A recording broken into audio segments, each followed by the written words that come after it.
आखिरी प्रयास। दोस्तों, एक समय की बात है। एक राज्य में एक प्रतापी राजा राज करता था।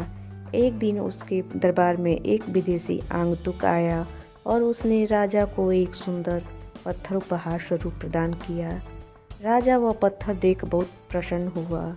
उसने उस पत्थर से भगवान विष्णु की प्रतिमा का निर्माण कर उसे राज्य के मंदिर में स्थापित करने का निर्णय लिया और प्रतिमा निर्माण का कार्य राज्य के महामंत्री को सौंप दिया। महामंत्री गांव के सर्वश्रेष्ठ मूर्तिकार के पास गया और उसे वह पत्थर देते हुए बोला, महाराज, मंदिर में भगवान विष्णु का प्रतिमा स्थापित करना चाहते हैं। 7 दिवस के भीतर इस पत्थर से भगवान विष्णु की प्रतिमा तैयार कर राजमहल पहुंचा देना। इसके लिए तुम्हें 50 स्वर्ण मुद्राएं दी जाएगी।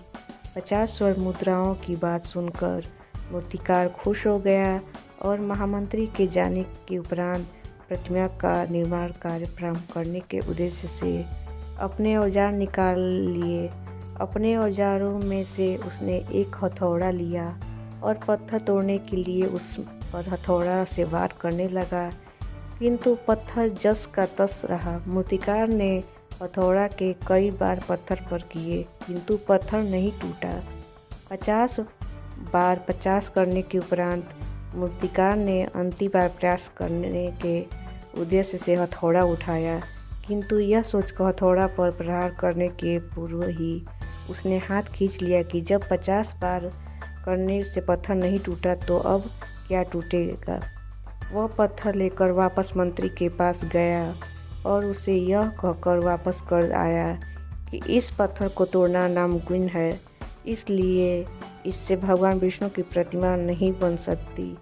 महामंत्री को राजा का उद्देश्य हर स्थिति में पूरा करना था, इसलिए उसने भगवान विष्णु की प्रतिमा निर्मित करने का कार्य गांव के एक साधारण से मूर्तिकार को सौंप दिया। पत्थर लेकर मूर्तिकार ने महामंत्री के सामने ही उस पर हथौड़ा से प्रहार किया और वह पत्थर एक बार में ही टूट गया। पत्थर टूटने के बाद मूर्तिकार प्रतिमा बनाने में जुट गया।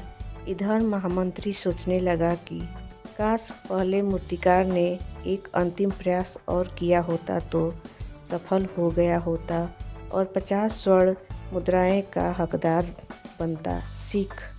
मित्रों, हम भी अपने जीवन में ऐसी परिस्थितियों से दो चार होते रहते हैं। कई बार किसी कार्य को करने के पूर्व या किसी समस्या के सामने आने पर उसका निराकरण करने के पूर्व ही हमारा आत्मविश्वास डगमगा जाता है और हम प्रयास किए बिना ही हार मान लेते हैं। कई बार हम 1-2 प्रयास में असफलता मिलने पर आगे प्रयास करना छोड़ देते हैं, जबकि हो सकता है कि कुछ प्रयास और करने पर कार्य पूर्ण हो जाता या समस्या का समाधान हो जाता। यदि जीवन में सफलता प्राप्त करनी है तो बार बार असफल होने पर भी तब तक प्रयास करना नहीं छोड़ना चाहिए जब तक सफलता नहीं मिल जाती। क्या पता जिस प्रयास को करने के पूर्व हम हाथ खींच ले वही हमारा अंतिम प्रयास हो और उसमें हम कामयाबी प्राप्त कर ले।